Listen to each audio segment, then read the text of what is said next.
एक शोधकर्ता के लिए जो शोध संबंधित थीसिस लिखने का समय होता है वो सबसे मुश्किल होता है। समय मुश्किल इसलिए कि इस समय में जो शोधार्थी होता है वो बहुत सारी चिंताओं के साथ ग्रसित होता है और इन चिंताओं में एक बहुत बड़ी चिंता उसकी शोध प्रबंध को लिखने की होती है। और उस शोध प्रबंध को लिखने में जो सबसे बड़ी समस्या है उसमें एक समस्या, क्या उसका कंटेंट प्लेगरिज्म फ्री है?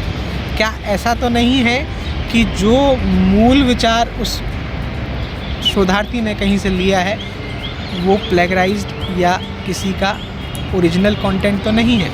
तो आज इसी विषय में हम चर्चा करेंगे। नमस्कार, मैं डॉक्टर अमित तिवारी आपका स्वागत करता हूं मेरे इस स्पेशल YouTube वीडियो सेशन जिसका नाम रिसर्च टॉक है।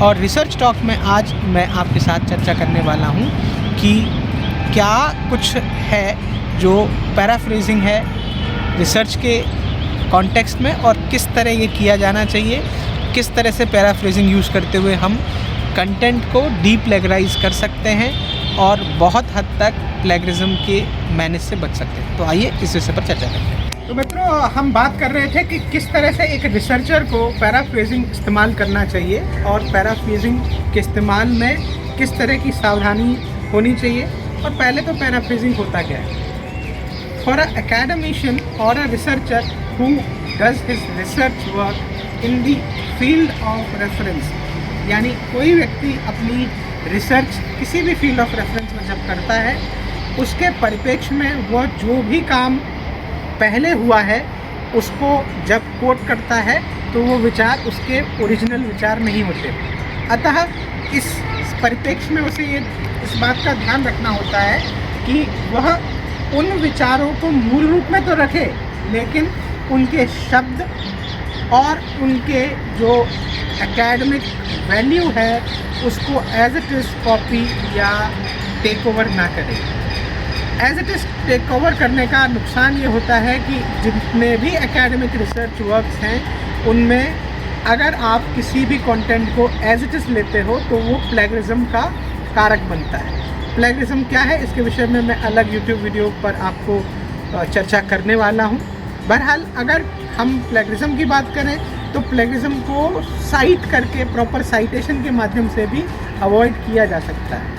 लेकिन डिस्पाइट ऑफ फैक्ट कि हम किसी भी कंटेंट को प्रॉपरली साइट करें उसके बावजूद भी कंटेंट में जो डुप्लीकेसी है वो या ओरिजिनलिटी है वो हमेशा झलकने लगती है, जो ओरिजिनल सोर्स है वो दिखने लगता है। तो इसके लिए पैराफ्रेजिंग एक ऐसा एस्पेक्ट है जो ज़्यादातर मॉडर्न रिसर्च स्कॉलर्स अपनाते हैं।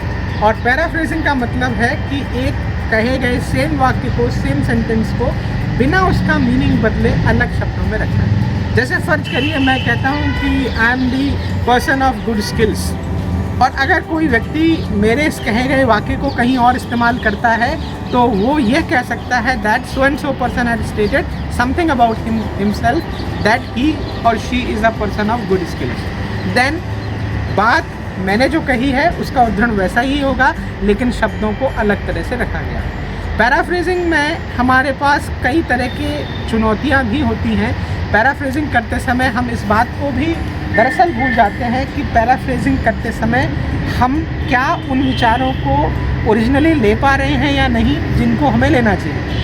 मसलन समझिए, अगर मैंने अपनी स्किल्स की बात की तो क्या मैं उन स्किल्स की बात कर रहा हूँ जो मैं रेफ़र कर रहा हूँ, अगला उस बात को समझ पा रहा है या नहीं। यह अनुवाद से संबद्ध नहीं है, इसमें कॉन्सेप्चुअल जो ओरिजिनल सेइंग है उसका निहित भाव तय होना चाहिए।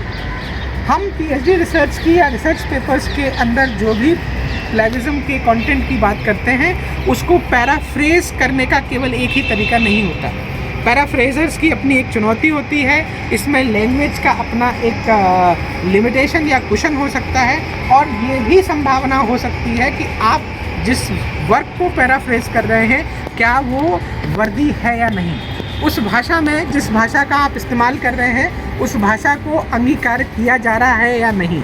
मसलन अगर मैं किसी जर्मन उद्धरण को या फ्रेंच उद्धरण को, जैसे मैं अगर फ्रेंच की बात करता हूँ, इंग्लिश में अपनी कोई PhD थीसिस है उसमें मैं फ्रेंच स्कॉलर विक्टर ह्यूगो को कोट करना चाहता हूँ तो फ्रेंच से अंग्रेजी का क्या असल अनुवाद है एक, और दूसरा किस निहित भाव में वो बात कही गई, ये बहुत आवश्यक है।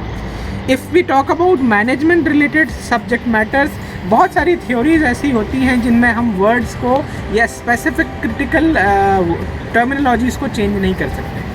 पैराफ्रेजिंग में कभी भी तकनीकी शब्दों के साथ कोई छेड़छाड़ नहीं की जानी चाहिए। जैसे मैंने अगर कहा कि as a radiographer it is must for all of us to justify the significance level of radiation therapy, तो यहाँ पर हमें रेडियोग्राफर और रेडिएशन थेरेपी के जो स्टैंडर्ड ये शब्द हैं उन्हें नहीं बदलना होगा, बाकी बातें शायद बदली जा सकती हैं। और भी ऐसे कई एग्जाम्पल्स हैं जो मैं आपको अपने डिस्क्रिप्शन बॉक्स में इस वीडियो के साथ या आगे आने वाली वीडियोस के साथ डालूंगा, जिसमें आप पैराफ्रेजिंग को लेकर बहुत स्पष्टता के साथ चीज़ों को समझ सकते हैं।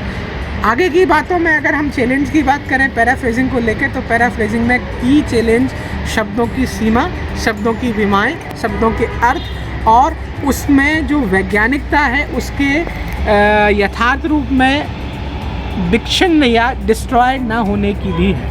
अतः एज अ स्कॉलर हमें इन बातों का ध्यान रखना चाहिए कि हम चीज़ों को पैराफ्रेज तो करें, लेकिन डीप्लेगराइज के कॉन्टेक्स्ट में उसको कॉन्टेक्स्ट से अलग ही कोई नई बात ना कह दें, इस बात का ध्यान रखना चाहिए। मैं उम्मीद करता हूँ कि आज के इस important YouTube video session research talk में आपने ज़रूर कुछ सीखा होगा। अगर आपको ये वीडियो पसंद आया तो इसे लाइक, शेयर, सब्सक्राइब करें, कमेंट बॉक्स में ज़रूर अपनी FAQs डालें और डेफिनेटली डिस्क्रिप्शन बॉक्स को विज़िट करें ताकि वहाँ पर आप एक्सरसाइज करके अपने रिसर्च एबिलिटी को बढ़ा सकें। तो मिलते हैं।